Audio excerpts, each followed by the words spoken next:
because you don't care for such things." At last they were all ready, and very cheerful they seemed, for they were looking forward to a good dinner, beautiful scenery, a warm, bright summer day, a ball in the evening, fun and flirtations all night long, and smart young gentlemen in love, or with flattering speeches pretending to be in love with them. And poor underrated Helena was left behind. Her love of peace and solitude made her perhaps the happiest of them all, and that though she was pitied by everyone, including even the gallant manservant of the family, who looked down at and on her from his high box seat, while, for he was conscious of his personal attractions, he too dreamt of his conquests. When the carriage had turned the corner and disappeared, Helena also gave the female servants leave to go out till the evening. She locked the house door herself and put the key away in her room.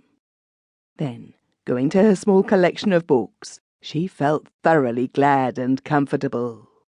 She could now think out her own thoughts, entirely free from any interruption, and let her mind range in imaginary regions which a noble and wise author had disclosed to her.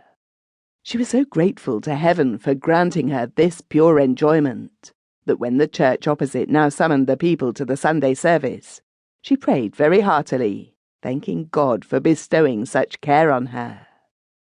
Then she went to the kitchen and saw to her light dinner, arranging the fire round her 2 small pots. She next spread the tablecloth in her room, set the table tidily, served up the food, and after praying silently and devoutly, ate with a good appetite. It was one of her pleasures to be able, when thus left alone, to pray. Her parents, who aimed at being fashionable in all they did, never prayed at table. She again read while taking her meal, then, putting down her book, reflected on what she had read, reviewed the course of her life, and wondered how and why she felt so thoroughly happy. She did not know that all the neighbours and acquaintances of the family pitied her fate in being so obviously slighted and neglected by her parents and sisters. But she regretted that these sisters of hers were incapable of enjoying good books, requiring so much finery and dissipation, and shunned, as their worst foes or their greatest calamity, the repose and privacy that seemed to her the chief blessings of life. She loved and was heartily grateful to her mother for not compelling her to dress fashionably and to go into society like the rest. So she withdrew as much as she was allowed, even from the company of her parents' often numerous enough visitors.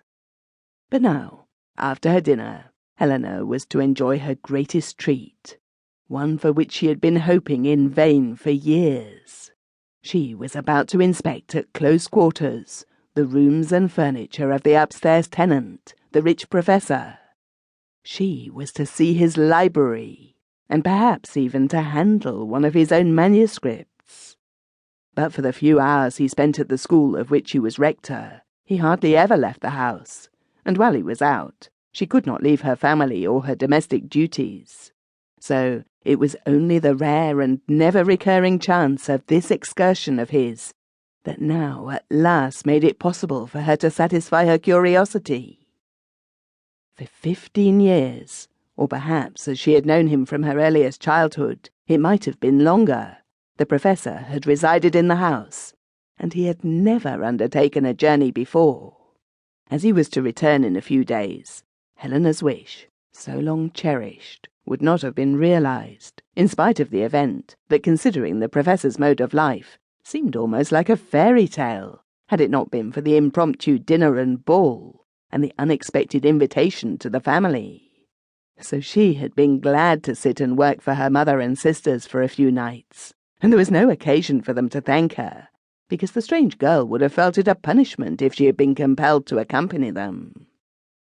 And with the reverent awe with which another girl, who had been anticipating for half a lifetime a journey to Switzerland or Italy, might step from the door into the carriage to enter on the deferred enjoyment, Helena now went up the never-trodden stairs to the professor's residence. It was one of the characteristics of this peculiar man that, although he lived alone, attended only by an old manservant and an elderly housekeeper, he nevertheless occupied all the rooms of the large